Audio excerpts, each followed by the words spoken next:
कभी देखा नहीं है, पर इतनी तेज धूप है, आप लोगों को भूख प्यास लग रही होगी।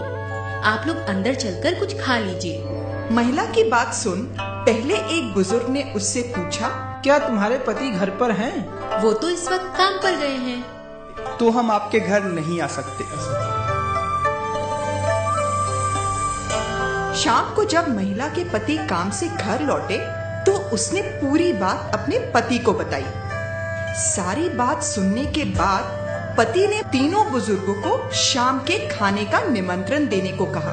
पति के कहे अनुसार महिला एक बार फिर उस पेड़ के पास पहुंची और उसने उन बुजुर्गों को खाने का निमंत्रण दिया। महिला की बात सुन बीच में बैठे बुजुर्ग बोले, शुक्रिया बेटी, पर हम तीनों एक साथ किसी के भी घर नहीं जाते।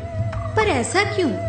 देखो बेटी, ये जो मेरी बाईं ओर बैठे हैं इनका नाम दौलत है, और जो मेरी दाईं ओर बैठे हैं इनका नाम सफलता और मेरा नाम प्यार है। जैसा कि मैंने तुमसे कहा था कि हम तीनों एक साथ किसी के घर नहीं जाते, अब ये तुम पर निर्भर करता है कि हम तीनों में से तुम किसे अपने घर ले जाना चाहती हो। बुजुर्ग की बात सुन महिला सोच में पड़ गई।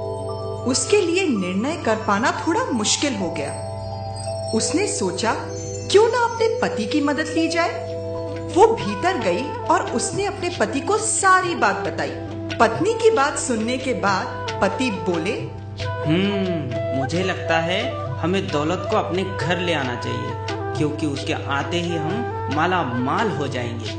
नहीं नहीं, मुझे तो लगता है कि हमें सफलता को ले आना चाहिए, क्योंकि उसके आते ही हम जिंदगी में वो सब हासिल कर पाएंगे जिसकी हमें इच्छा है।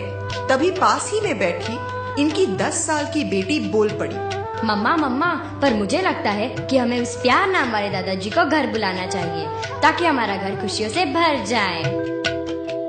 बेटी की बात पति पत्नी को जच गई और उन्होंने आंगन में जाकर प्यार नाम के बुजुर्ग से घर के अंदर आने का आग्रह किया। प्यार नाम वाले बुजुर्ग आगे बढ़े, पर ये क्या, उनके पीछे पीछे दौलत और सफलता नाम के बुजुर्ग भी घर की ओर चल पड़े।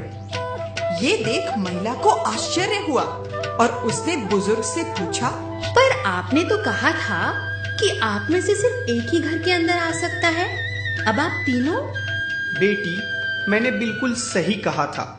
अगर तुमने दौलत या सफलता में से किसी एक को चुना होता तो बाकी दो घर के बाहर ही रह जाते, पर क्योंकि तुमने प्यार को चुना है, सो जहाँ प्यार रहता है वहाँ दौलत और सफलता तो खुद ब खुद चली आती है।